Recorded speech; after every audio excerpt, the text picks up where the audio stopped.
যদি বিশ্বের কথাও চিন্তা করি, নিউমোনিয়া এখনো সবচেয়ে বেশি শিশুর মৃত্যু ঘটায়। যেগুলো সবই টিকা দ্বারা প্রতিরোধযোগ্য, কিন্তু তারপরে তারা মারা যাচ্ছে। এবং আমাদের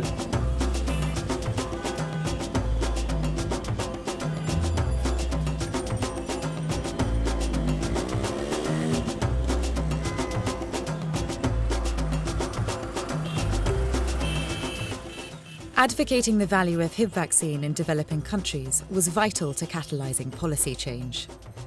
I want to do this advocacy because I want to get this vaccine in this country not after 2 decades. We want these vaccines to this country, to the children who cannot pay for it at real time. The HIB initiative had worked to support and help collate disease burden data, but that data needed to be communicated effectively.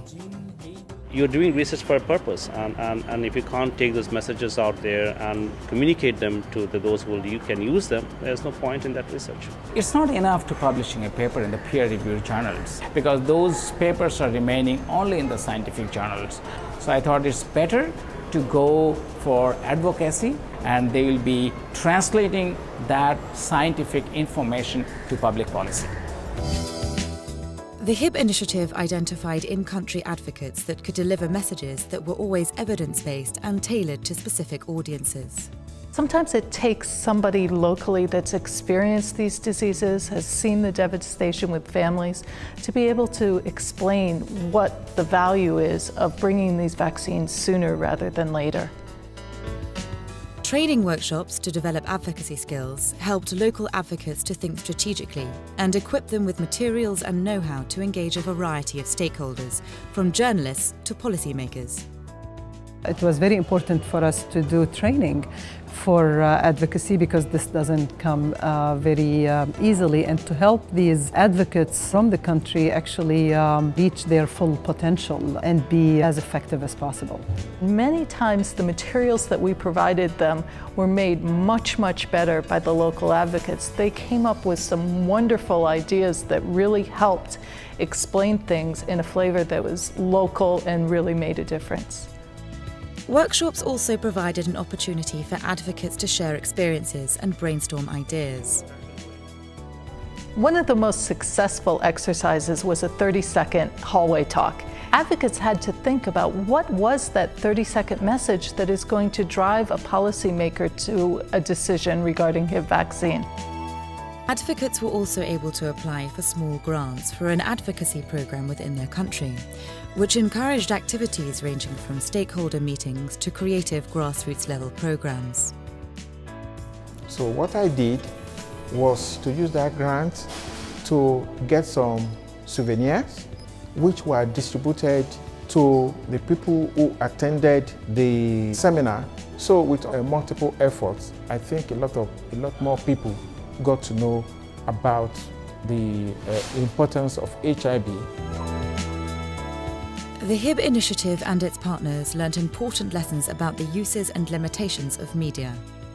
After the workshop, I had more frequent contact with the press, and then I explored other ways of spreading the news about the importance of HIV vaccines in reducing morbidity and mortality in under 5 children in Nigeria. It's very important to train health professionals in how to handle media, how you simplify your message, how you focus your message, how you target your message to the right audience.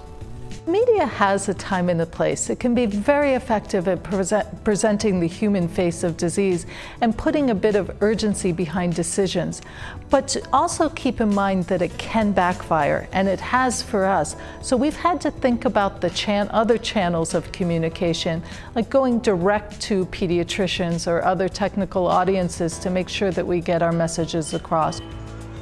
The HIB initiative's in-country outreach programme enabled it to sustain political will, even through the challenge of changes in government.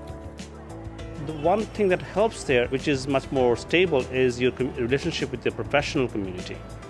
The pediatricians, especially the pediatricians, and working with them continuously during this period basically ensured that we always had a stable group of people who understood the issues and were able to communicate with whatever government manager came into place. The success of the HIB initiative in turning an unknown disease into an important healthcare priority could not have been achieved without the efforts of respected advocates. I think that we did not work hard enough as a group globally as well as nationally when HIB vaccine came out. We didn't understand the role of advocacy. We didn't understand that you have to market yourself, you have to market these vaccines. And I think we've learned a lot from the HIB experience to do things better.